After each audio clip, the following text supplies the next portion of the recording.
السلام عليكم، كل سنة وانتم طيبين ورمضان كريم، ويا رب دايما كده ينعاد عليكم بالخير.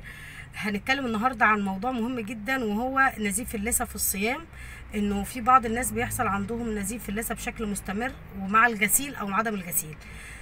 الناس اللي بيحصل عندهم نزيف في اللثة نتيجة الغسيل ده بيكون في احتقان في اللثة، والاحتقان ده بيبقى بسبب التهاب او جيب بين الاسنان وبعضها. الجيب ده بيكون زي فتحه كده بين السنتين بيدخل فيها الاكل ويتراكم، وتبدا البكتيريا تتكون ويحصل الالتهاب في الانسجه بتاع اللسان.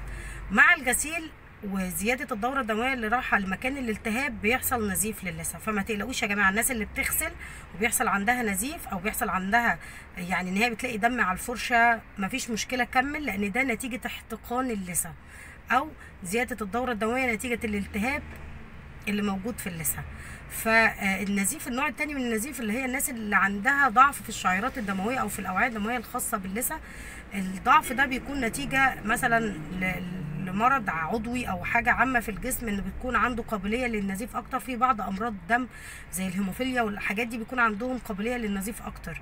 فلو النزيف نتيجه غسيل الاسنان او مع كل غسيل، النزيف ده بيكون نتيجه الالتهاب. نعالج الاول الالتهابات اللثه عن طريق ان احنا نشيل الجير ونعمل تنظيف للجير، ونعالج الجيوب اللي بين الاسنان وبعضها. هيقل النزيف جدا، وهتكون اللثه افضل، وبالتالي الاربطه بتاع السن هتكون افضل. اشكركم واشوفكم المره الجايه على خير. كل سنه وانتم طيبين. اعملوا لايك واشتراك واستنوني في الفيديو اللي جاي.